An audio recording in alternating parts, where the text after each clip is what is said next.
Shalom, shalom, everybody. Once again, it is your brew by Shemayim back with another one. So today's video is going to be about extra Bible books. I'm going to let this brother talk and break down, or this man talk and break down what he's got to say, and then I'm going to go into more detail after. Let's get it. Have you heard of the lost books of the Bible? I have over a dozen Bibles in front of me in a variety of languages. And did you know that out of these 13 Bibles, one of them has a book that is not in any of the others?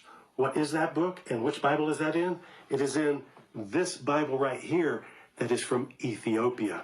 It is in Ge'ez. And if you look at that, you can see that this book talks about concepts of the original sin, fallen angels, demonology, the resurrection, and the final judgment. Well, the Book of Enoch is known in modern scholarly circles as part of the pseudepigrapha or false books. It's a book attributed to an author, but it was obviously written after that person was alive. It goes back over 2,000 years. But who was this character Enoch in the Bible? Well, Enoch was actually the great-grandfather of Noah, as in Noah's Ark, and technically the fifth great-grandson of Adam, as in Adam and Eve. So back in the early 1900s, Oxford University actually did a book on the translation of the Ethiopic Book of Enoch, and you can take a little peek right there. So this is available for study, but if you take a deep dive and go down that rabbit hole, there are dozens and dozens of lost books of the Bible.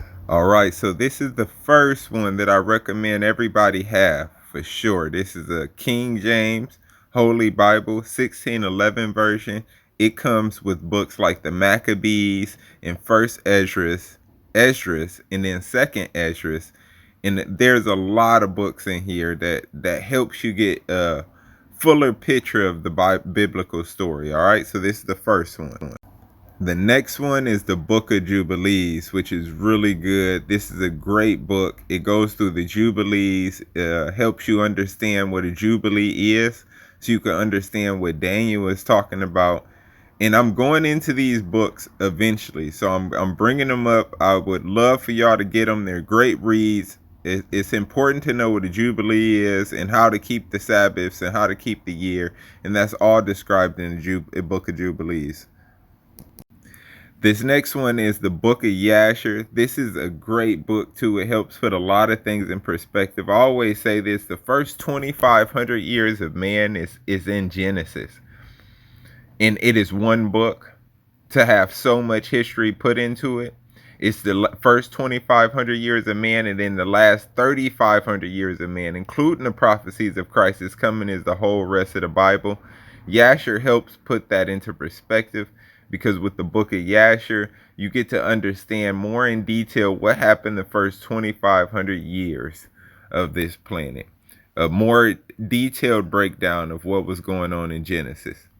All right, now we're on to the Forgotten Books of Eden. There's a part 1 and a part 2 of this. They're very detailed. They give very deep information about like what it was like for Adam losing paradise. Like, he was in paradise. He never felt the sun. He never felt saw darkness, and then he lost all of it. So this gives a great understanding into that.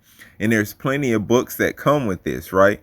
There's the conflict of Adam and Eve with Satan, the secrets of Enoch, the Psalms of Solomon, Odes of Solomon, the letter of Artrisis, the fourth book of the Maccabees, the story of Akar, and the Testament of the 12 Patriarchs, which is a really great read as well.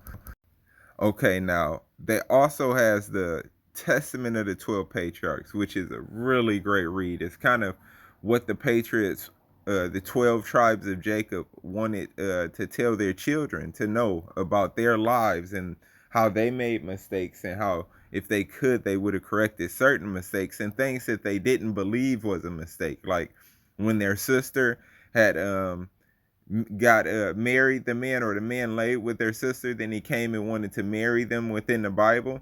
They never felt no remorse for that, because God told them to do it. God wanted those men to be punished for defiling one of the daughters of Israel. when he took the daughter and laid with her, and then he came to him and wanted to marry them, and they told him, listen, you got to get, all of y'all men have to get circumcised. And then they came in and killed all the men. They actually, that wasn't part of the things that they thought they did wrong. God told them to do that, to redeem a daughter of Israel, right? So it's really great reads. I'm gonna go into these more in the channel, and I wanted to put them out in case y'all wanted to grab them.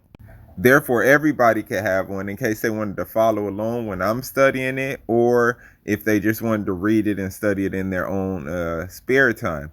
Now, you heard the man say that these books were originated over 2,000 years ago.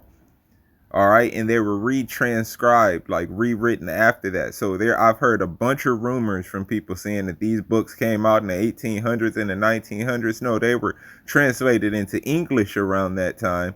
They've been in Ethiopian and in other languages for a long time, for thousands and thousands of years. Which the Bible is only a little over 2,000 years old, or 3,000 years old. To be exact, the oldest written depiction of the Bible was 2,700 years old. So for these books being over 2,000 years old, they're definitely worth giving a read. And don't let people persuade you from learning knowledge. Peace.